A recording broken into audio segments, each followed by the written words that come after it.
আজকে আসলে আমরা খুবই দুঃখ ভারাক্রান্ত এত আনন্দের সময়েও। আনন্দ পাশাপাশি দুঃখ ভারাক্রান্ত। কারণ হচ্ছে আমরা আমাদের সকলের প্রিয় মুফতি মাসুদ ভাইকে এখন এই লাইভে দেখতে পাচ্ছি না দুর্ভাগ্যজনকভাবে। উনি এখনো জেলেই আছেন। তো আমি আশাবাদী ছিলাম যে আজকের মধ্যে হয়তো একটা শুভ সংবাদ পাবো, কিন্তু সেটা পাইনি। তো এটার জন্য আমারও মন খারাপ ছিল। এই শ এ মানে লাইভ প্রোগ্রামের জন্য আসলে আমার কোনো প্রস্তুতি নেই। মানে পূর্ব পরিকল্পনা কিছুই ছিল না। তো আর সবাই এখানে জ্ঞানী-গুণী মানুষ। আমি সবচেয়ে ক্ষুদ্র। আমার কিছু প্রশ্ন যদিও আছে আমি করব ভাবছিলাম। এবং অনেক মানুষ আমাদের লাইভে প্রশ্ন করেন। সেই প্রশ্নগুলো আসলে আমরা দেখি না অনেক সময়। এত মানুষ কমেন্ট করেন। তো আমার কাছে মনে হয় আমরা দর্শকদের কিছু কমেন্টও আমরা পড়ব এবং সেখানে যারা আসিফ মহিউদ্দিন ভাই বলেন, তিতাস টিভির রায়হান জুয়েল ভাই বলেন, যাদের যেই অতিথির কাছেই প্রশ্ন রাখতে চান, আপনাদের প্রশ্নগুলো একটু পড়ব এবং সেই অনুযায়ী আমরা চাইবো যে আপনারা উত্তর দেন। তো আসিফ ভাইয়ের কাছে আমি অনেক কৃতজ্ঞ, কারণ এ আসিফ ভাই, আমরা মাদ্রাসায় পড়ে ভাই আমরা কখনোই এই যে যেমন অ্যাম অনেক বিষয় আমি এগুলো জানতাম না যদি সংশয়.com না পড়তাম। যে আমি তখন একটা ভাবলাম যে এই বইগুলো আসলে আমাদেরকে কেন পড়ানো হয়নি? কওমি মাদ্রাসার সিলেবাসে কেন নাই? এগুলো তো ইসলামের মূল বিষয়। সিরাত ইবনে হিশাম আমাদের মানে পুরো কওমি মাদ্রাসায় দাওরা পর্যন্ত কিন্তু নাই। তারপরে হচ্ছে আপনি আল বিদায়া ওয়ান নেহায়া ইসলামিক ইতিহাস কিন্তু আমাদেরকে পড়ানো হয় না। আমাদেরকে একটা কন্ট্রোল করা, একটা নিয়ন্ত্রিত একটা সিলেবাস আমরা পড়ি। যেই কারণে আসলে আমাদের এই সত্যগুলো বুঝতে এত দেরি হয়ে যায়। তারপরেও আমরা পড়ি, একতরফা পড়ি, তো সেই কারণে আমরা আসলে বুঝি না। যখনই আমরা মানি মাদ্রাসার এই গণ্ডি পেরিয়ে যখন একটু অন্য কিছু পড়তে চাইলাম, আপনাদেরকে একটু বোঝার চেষ্টা করলাম। যদিও আসলে বোঝার চেষ্টা করিনি, আপনাদেরকে মারতেই চেয়েছিলাম, আপনাদেরকে কিভাবে ঘায়েল করব সেই চেষ্টাই করেছিলাম। কিন্তু আমি মনে করি আল্লাহ আমাকে হেদায়েত দিয়েছে। মানে এটাই সঠিক পথ। আমি সুপথ প্রাপ্ত হয়েছি। কারণ আমি আমি এখন ভাবলে ভাই খুবই ব্যথিত হই যে আমি আপনাদেরকে মারতে কেন চেয়েছিলাম? মানে আমরা কি শিখেছি? আমরা কেন মারতে চাইবো? আপনারা তো শুধু কথাই বলেছেন। তারপরে হচ্ছে আমাদেরকে বলা হতো এই নাস্তিকদের কোনো ভিডিও দেখা যাবে না, নাস্তিকদের কথা শোনা যাবে না, ওদের বই পড়া যাবে না। এখন আমরা আমি আমি ব্যক্তিগতভাবে এটা বিশ্বাস করি যে আমি একটা বই পড়লাম, একটা বই পড়ে আমি যদি এই বইটাকে পৃথিবীর শ্রেষ্ঠতম গ্রন্থ বলে মনে করি, তাহলে তো এটা হলো না। এটা কিভাবে হয়? আমার কাছে এই ব্যাপারটি অযৌক্তিক বলে মনে হয়েছে। এবং আপনার অনেক আগে একটা ভিডিও দেখেছিলাম যে আপনি অনেক আলেমদের কাছে, বাংলাদেশের সুপ্রসিদ্ধ আলেমদের কাছে ফোন করে বলেছিলেন যে আসবার জন্য, আপনার সঙ্গে আলোচনা আসবার জন্য। সবাই দেখলাম যে অনেকেই নাস্তিক, নাস্তিক আসিফ মহিউদ্দিন, নাস্তিকের সঙ্গে কোনো কথা নাই। তো তখন আমি খুবই ধার্মিক ছিলাম যে নাস্তিকদের সঙ্গে কেন কথা নেই? উনারা তো আর মারামারি করছেন না। বরং আমরা তাদেরকে মারবার চেষ্টা করছি, আমাদেরকে শিখানো হয়। তো এই যে ব্যাপারগুলো মানি আমরা এখন যেটা বুঝলাম, আমি সুপথপ্রাপ্ত হয়েছে, আমি আপনাদের মতো একজন হয়েছে। আমি যদিও এখন নাস্তিক বলিনি নিজেকে। কিন্তু আমি বিশ্বাস করি যে আপনারা আ আমি একটা ভিডিও বানিয়েছিলাম। যদি জান্নাত থেকে থাকে, যদি পরকাল থেকেই থাকে আপনারা জান্নাতে যাবেন। আমি এটা বলেছিলাম। মানে নাস্তিকরা জান্নাতে যাবে। কারণ আপনারা যেই মেধা প্রাকৃতিকভাবে হোক কিংবা ঈশ্বর প্রদত্ত হোক, যেটা পেয়েছেন সেটা খাটাচ্ছেন আপনারা। সেটা ব্যয় করছেন। কারণ অন্ধভাবে কিছুই বিশ্বাস করছেন না। আপনাদের কাছে যা যৌক্তিক, যা ধ্রুব সত্য, সেটাকে আপনারা গ্রহণ করছেন। আমি অন্তত এইটা দেখেছি আমি। তো এখন প্রশ্ন হচ্ছে ভাই, আমি এই পথে আসবার পর আপনারা তো একটা সময় অনেক গালি খেয়েছেন। এখন আপনি আগের লাইভে বলেছিলেন আমি এখন গালি খাচ্ছি। অ্যা আমি দেখি যে আপনি লাইভ গুলোতে মুমিনদের যে এই যে গোঁচামিলগুলো, এই যে তাদের ডবল স্ট্যান্ডার্ড গুলো, আপনি এগুলো হেসে উড়িয়ে দেন। ফারাজ অর্ণব ভাইকেও দেখেছি যে উনিও হেসে উড়িয়ে দেন। কিন্তু আমি ভাই, আমার ঘুম হয় না। বিশ্বাস করেন, আমার এই যে কালকে রাতেও ঘুম হয় নাই। আসাদ ভাইয়েরও একই অবস্থা। আসাদ ভাই মাসুদ ভাইয়ের জন্য হয়তো টেনশন করে ঘুম হয় নাই। তো আমার এটা হয় ভাই। এই যে গালিগালাজের কোনো সমস্যা হয় না আমার। যখন দেখি যে রেফারেন্স গুলো দেওয়ার পরে কোরআন হাদিস, সহিহ হাদিসটাকে ওরা জাল বানিয়ে ফেলছে নানান চেষ্টা করে। তা আমি খুবই আহত হই, মর্মাহত হই যে একটা মানুষ কিভাবে এমনটা করছে? বলাৎকারের বিরুদ্ধে কথা বলছি, সে আমাকে গালি দিচ্ছে, আমি কেন বলাৎকারের বিরুদ্ধে কথা বলছি? তো আমি এগুলো নিতেই পারি না যে অন্তত ইসলাম তো বলাৎকারের বিরুদ্ধে কথা বলে। তোদের ধর্মে তো এটা নাই। এখন আমি বলাৎকারের বিরুদ্ধে, হুজুরের বিরুদ্ধে কথা বলছি। একটা বাচ্চা ছেলেকে মেরে ফেললো, একটা বাচ্চা ছেলেকে অসুস্থ করে হসপিটাল পাঠিয়ে দিল। সেই মানুষটার পক্ষে একটু কথা বলব না? ওই হুজুরটার বিরুদ্ধে কথা বলব না? তো দেখা যায় সবসময় তো গালি দেয় কোরআন হাদিসের সমালোচনা করলে।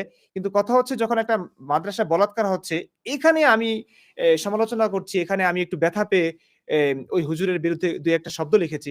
সেখানে গালি খেতে হচ্ছে আমারই। তো আমি এই ব্যাপারগুলোতে এতটাই কি বলবো? এতটাই ব্যথিত হই, আমার ঘুম হয় না ভাই, আমার চুল-টুল পড়ে যাচ্ছে, পেকে যাচ্ছে। মানসিকভাবে আমি খুবই বিধ্বস্ত। যদিও আসাদ ভাই আমাকে অনেক বোঝান যে, "এটা ঠিক হয়ে যাবে। এগুলো পাত্তা দিয়েন না।" কিন্তু ভাই আমি মানি আমার মানি পারি না আমি। কোনভাবেই পারি না আমি। আমার ঘুম-টুম হয় না। আসাদ ভাই তো ভালোভাবেই জানেন আমার অবস্থাটা। তো আপনার কাছে প্রশ্ন হচ্ছে ভাই আপনি এগুলো কিভাবে ডিল করেন? মানি আপনার কাছে কি খারাপ লাগে না? ব্যক্তিগত জীবনে কি আপনার কোন সমস্যা হয় না? ১ম এ আপনাকে অভিনন্দন জানাই যে আপনি ২ টা আ আপনার YouTube প্ল্যাটফর্মে এবং Facebook প্ল্যাটফর্মে দেখলাম যে ১,০০,০০০ ছাড়িয়ে গেছে। আমার খুবই ফেভারাইট একটা সিনেমা হচ্ছে 'অ্যাভেঞ্জার্স এন্ড গেম'। সেই সিনেমাটার মধ্যে দেখেছিলাম যে আ মানে অ্যাভেঞ্জার্সরা ওই যে থানোসের সাথে ফাইট করতে থাকে। হঠাৎ করে থরের আগমন ঘটে। থর একটা নতুন একটা ওয়েপন নিয়ে এমন ধাম করে বিস্ফোরণের মতো চলে আসে। আ আপনার আগমনটা হয়েছে আমাদের এই অনলাইন প্ল্যাটফর্মে সেই থরের আগমনের মতো। যে এমনভাবে ধামাকা আপনি করেছেন যে একদম ওই যে থানোসের যে বাহিনী, আল্লাহর যে বাহিনী, আল্লাহর বাহিনী একদম ত্রাহি মধুসূদন অবস্থা, হ্যাঁ? এবং আ আ হায়, হায়! গেল বলে বলে চিৎকার চেঁচামেচি অবস্থা চারিদিক থেকে। তো এইটা আমি খেয়াল করি, আমি YouTube এও খেয়াল করি, Facebook এও খেয়াল করি যে আপনার আগমনের কারণে যেই তাণ্ডব চলছে যে এবং যেই মানে হতাশা তাদের মধ্যে আমি দেখতে পাচ্ছি যে আ এবং যেইভাবে আপনি ভিডিও বানাচ্ছেন একটার পর একটা আ পারমাণবিক বোমা বিস্ফোরণের মতো আপনি ফুটাচ্ছেন, সেটাতে আমি দেখতে পাচ্ছি যে ওই গ্রুপের খুব খারাপ অবস্থা। এইটা দেখে এখন আমার খারাপ লাগে। এটা হচ্ছে সবচাইতে আ ব্যাপার যে তাদের মধ্যে থেকে আমি এই রকমের আ খুব চিন্তা ভাবনা করে আপনি যে প্রত্যেকটা জিনিস যে খুব চিন্তা ভাবনা করে যে বানাচ্ছেন এবং খুঁটিনাটি ডিটেইলস আপনি যে ধরে বানাচ্ছেন, এই জিনিসটা মানে মুমিন বাহিনীর মধ্যে আমি এখন পর্যন্ত দেখি নাই। তো আপনাকে আ আ মানে করার জন্য আপনার বিরুদ্ধে কিছু একটা দাঁড় করানোর জন্য তাদের আরো অনেক সংগ্রাম করতে হবে। আরো অনেক মানুষকে তাদের তৈরি করতে হবে। তাদের ভিডিও আমি দেখি, মুমিন বাহিনীর ভিডিও আমি দেখি। এত হাসি পায় যে যে আ আপনার যে একটা জিনিস উপস্থাপন, একটা জিনিস যে রেফারেন্সিং এইটার তুলনায় আমার কাছে মনে হয় ওরা তো আপনার নাগালই পাবে না। তো এইটা আপনার যে আ আপনি যে থরের মতো ধামাকা করছেন একেকটা, এই জিনিসটার জন্য ১ম এ আপনাকে একটা স্পেশাল ধন্যবাদ এবং অভিনন্দন। ২ নম্বর বিষয় হচ্ছে যে এই যে মাদ্রাসাতে আমরা যে জিনিসগুলা আ দেখি যে তাদের সিলেবাসে যে জিনিসগুলা থাকে এবং আমি অনেক আগে থেকে অনেক বড় হুজুরের সাথে কথাবার্তা বলতাম এবং তারা আমাকে যে জিনিসটা বোঝাতো যে বুখারী শরীফ আগে পড়া যাবে না। কারণ বুখারী শরীফ পড়ার আগে ঈমানটা পোক্ত করতে হবে। কারণ বুখারী শরীফের ভিতরে এমন জিনিস থাকতে পারে যেগুলা ঈমানটা নড়বড়ে করে দিতে পারে। তো ঈমানটা আগে শক্ত হইতে হবে তারপরে গিয়ে হাদিসগুলা, তাফসীরগুলা এগুলা জানতে হবে। এখন ঈমান পোক্ত কেমনে করে আমি তো জিজ্ঞেস করতাম, "হুজুর তাহলে বলেন ঈমান পোক্ত আমি কেমনে করব?" এখন ঈমান পোক্ত করার জন্য আগে এ বে ভালো করে নামাজ, রোজা এগুলা মানে জিকির এগুলা করতে হবে বেশি। তারপরে যখন হুজুর বুঝতে পারবে যে আমার ঈমানটা পোক্ত হইছে, আমার মনে আর কোন সংশয় প্রশ্ন আসতেছে না, কোন সন্দেহের অবকাশ নাই। তখন গিয়ে আমাকে বলবে যে তখন যে, "হ্যাঁ, তুমি এখন এগুলো পড়তে পারো।" তখন আমি গিয়ে পড়ব। আমি তো এটা করি নাই। আমি যেটা আ আমার কাছে যেটা মনে হইছে যে, আরে আগেই যদি ঈমান পোক্ত হয়ে যায় তাহলে তো আমি এগুলা পড়লে তো আমার ঈমানটা প্রভাব বিস্তার করবে। আমি যেই কারণে পড়তেছি যে এগুলা আমি যে ধর্মটা মানে যে পরিবারে জন্মগ্রহণ করেছি সেই ধর্মটাই আসলে সত্যি কিনা এইটা জানার জন্য তো আমি পড়তেছি। এখন আমার যদি ঈমানই পোক্ত হয়ে যায় তাহলে তো আর আমার পড়ার অর্থ হয় না। তাহলে তো আমি ওইখানেই থাকবো। এই জিনিসটা আ এই কারণেই মাদ্রাসাতে এই একদম খুঁটিনাটি জিনিসগুলা শিখায় না এবং তারা দেখে আগে যে কোন জিনিসগুলা ঈমান দুর্বল করে দিতে পারে। যেমন ধরেন ইসলামের খুবই মৌলিক ভিত্তিগুলোর মধ্যে একটা কিন্তু তাকদীর। এখন তাকদীর সম্পর্কে যদি ভালোভাবে মাদ্রাসাতেই পড়ানো হয়, আমি এইটা গ্যারান্টি দিতে পারি তাকদীর সম্পর্কে যে হাদিসগুলা আছে এবং তাকদীর সম্পর্কে যেই আ আকীদা গ্রন্থগুলো আছে এগুলো যদি মাদ্রাসা থেকে একদম ছোটবেলা থেকে যদি পড়ানো হয় 90% মাদ্রাসার ছাত্র নাস্তিক হয়ে যাবে। এই জিনিসটা আমি একদম গ্যারান্টি দিতে পারি। 10% বাকি থাকবে। 10% হয়তো আগে থেকে আ মানে তাদের মগজটা ধোলাই করে ফেলা হইছে। ঈমান দিয়ে ধোলাই করে ফেলা হইছে। সংশয়, সন্দেহ সব দূর করে ফেলা হইছে। বাদবাকি টিকে থাকবে কিন্তু 90% নাস্তিক হয়ে যাবে। এটা আমি একদম মানে গ্যারান্টি দিতে পারি যে তাকদীরের যেই বিষয়গুলো আছে। এই কারণে আমার মনে হয় যে মাদ্রাসাগুলাতেই খুব ভালোভাবে পড়ানো হয় না সবকিছু। একটু আ আগে থেকে দেখে নেওয়া হয় কোনটা ঈমান আবার নড়বড়ে না করে ফেলে। ঈমানটাকে আগে পোক্ত করতে হবে। ঈমান পোক্ত করার জন্য যেগুলো দরকার সেগুলো আগে পড়ানো হয়। আমি মাদ্রাসার সিলেবাসও আমি দেখি। মাদ্রাসার কি, কি পাঠ্যপুস্তক আছে সেগুলোও দেখি এবং সেগুলোর মধ্যে আমার এটা মনে হয়েছে যে আগে ঈমান তারপরে গিয়ে ধর্ম। হুম? অন্ধবিশ্বাসটা আগে রাখতে হবে তারপরে ধর্ম। আর ২ আর যে বিষয়টা আপনি বললেন যে নিজেকে কিভাবে আ মানে আ এগুলা সহ্য করাটা আসলেই তো মুশকিলের ব্যাপার। কারণ হচ্ছে যেই ধরনের কথাবার্তা আমরা শুনি এবং এখন বর্তমানে বাংলাদেশের যেই রাজনৈতিক পরিস্থিতি, এখন যেই রকমের আমি কয়েকদিন আগে দেখলাম একজন হুজুর আ স্ট্যাটাস দিলেন যে সে একটা ১৩ বছরের মেয়েকে বিয়ে করেছেন। আমি মানে এবং আরেকজন হুজুর আ লিখছেন যে সে ৯ বছরের একটা মেয়েকে বিয়ে করতে যাচ্ছেন। তার বাচ্চা-কাচ্চার ছবি-টবিও দিলেন ফেসবুকে।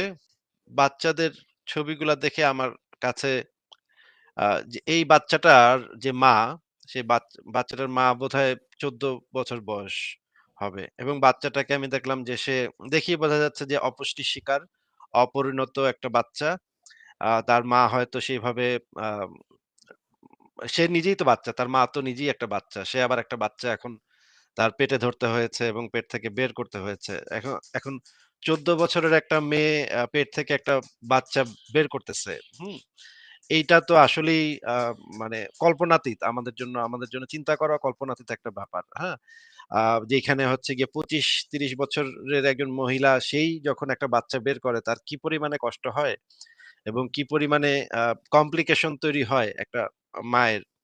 সেখানে ১৪ বছরের একটা বাচ্চা, সে আরেকটা বাচ্চা বের করতেছে পেটের থেকে। এবং আমি এই জিনিসগুলো এখন আ খুবই বেশি দেখতেছি ফেসবুকে যে একেকজন হুজুর এসে বলতেছে, "এটা আমার ৪র্থ বিবি। এর বয়স ১৩ বছর।" আমার ২ নম্বর বিবি বললেন যে আ না ২ নম্বর বিবির যে মেয়েটা, সেই মেয়েটার বয়স ৯ সে আমাকে বলল, "আব্বু, আমার বয়সে একটা আম্মু নিয়ে আসো।" আমি আ মানে আমি কিন্তু বানায় বলতেছি না। আমি জেনুইনলি আমি আপনাকে স্ক্রিনশট দেখাতে পারবো। এরকম স্ট্যাটাস যে আমার আ মেয়ে আজকে আমাকে বলল, এটা আব্বু আতাউর আমার রহমান বিক্রমপুরীর, এটা আপনি যেটা বলছেন এটা আতাউর আতাউর রহমান রহমান বিক্রমপুরীর বিক্রমপুরী। হ্যাঁ, স্ট্যাটাস। হ্যাঁ। হ্যাঁ, যে আমার মেয়ে আমাকে বলল, আব্বু আমার বয়সী একটা মা নিয়ে আসো যার সাথে আমরা খেলতে পারবো।" আমি হতভম্ব হয়ে দেখলাম যে সেই লোক আবার বিয়ে করছে। আ এবং আরেকজনকে দেখলাম ১৪ বছর বয়সী একটা মেয়েকে বিয়ে করে মানে ১৪ বছর বয়সে তার পেট থেকে একটা বাচ্চা হইছে। এখন এইগুলা তো সহ্য করা আসলেই মুশকিল। এগুলা তো মানে ভয়ংকর ব্যাপার। হ্যাঁ? একটা আ মেয়ে এই জিনিসটা সহ্য করতে হচ্ছে। মানে লোকটার বয়স কত? লোকটার বয়স হবে আমার থেকে বড় ৪৫ হবে। ৪৫ বছর বয়সী একটা লোক ১৩ বছরের একটা মেয়েকে বিয়ে করতেছে এবং বাংলাদেশে এরকম মেয়েদেরকে তো পাওয়া যায়। কারণ আমাদের দেশ তো দরিদ্র দেশ। বাবা-মা নিশ্চয়ই অনেকগুলা বাচ্চা-কাচ্চা জন্ম দেয় এবং একটা মেয়েকে যদি বিয়ে দিয়ে দিতে পারে তাহলে তো তারা একটা খরচের হাত থেকে বেঁচে যায়। এই মেয়েটাকে পড়াতে হচ্ছে না, এই মেয়েটাকে খাওয়াতে হচ্ছে না। তারা বাবা-মা নিশ্চয়ই পার করতে পারলেই বাঁচে। হ্যাঁ? এবং এই ধরনের হুজুরেরা তকে থাকে কখন এই ধরনের একটা অভাবী মেয়েকে পাওয়া যাবে এবং নিয়ে আসা যাবে। এবং এইটা আমি দেখতে পাচ্ছি এই পেডোফিলিয়া এটা একটা মানে খুবই জাঁকিয়ে বসেছে অনলাইনে। এটা শুধু একটা উদাহরণ দিলাম। এরকম অনেক উদাহরণ আমি দিতে পারি যেগুলো আমরা দেখি এবং আমার তো সহ্য হয় না। আমি তো মাথা গরম হয়ে যায় আমার। মানে আমার তো এই বিশেষ করে এই ধরনের জিনিস দেখলে যে বাচ্চা মেয়ে বিয়ে করা এই জিনিস দেখলে আমার মাথায় একদমই মানে আমি আর সহ্য করতে পারি না তখন। তখন হয়তো আমি যেটা করি যে আ লাইভ করে আ কিছুক্ষণ কথাবার্তা বলি, কিছুক্ষণ নিজেকে করার চেষ্টা করি।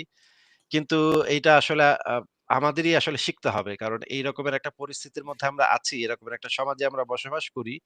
এরকম একটা আ মানে ভয়ংকর জিনিসগুলোর ভিতরে আমাদের প্রতিনিয়ত দেখতে হয়। এই জিনিসটা আসলেই একটা সাইকোলজিক্যাল ট্রমার ভিতর দিয়ে আমরা প্রত্যেকে যাই। এই জিনিসগুলা আমি তো আমার তো সহ্য হয় না। আমি তো মাঝে খুবই মন খারাপ হয়। ওই যে অ্যা অ্যা যেই ১৪ বছরের মেয়েটা যার পেটে থেকে একটা বাচ্চা বেরিয়েছে, সেই মেয়েটার কথা ভেবে তো আমার খুবই মন খারাপ হয়। কিন্তু তারপরেও আমি মনে করি যে আমরা যেটা করতে পারি যে আমাদের লেখালেখি বা আমাদের অ্যাক্টিভিজম এর মাধ্যমে আমরা এইটার একটা প্রতিকারের ব্যবস্থা হয়তো করার চেষ্টা করতে পারি। আমরা তো প্রতিকার করতে পারব না। কিন্তু হয়তো চেষ্টা করতে পারি। হয়তো আমরা এমন কয়েকজন মানুষকে তৈরি করে দিয়ে যেতে পারবো যারা আরো বড়ভাবে এই প্রতিবাদটা করতে পারবে এবং একটা সময় হয়তো এই জিনিসগুলা বন্ধ হবে।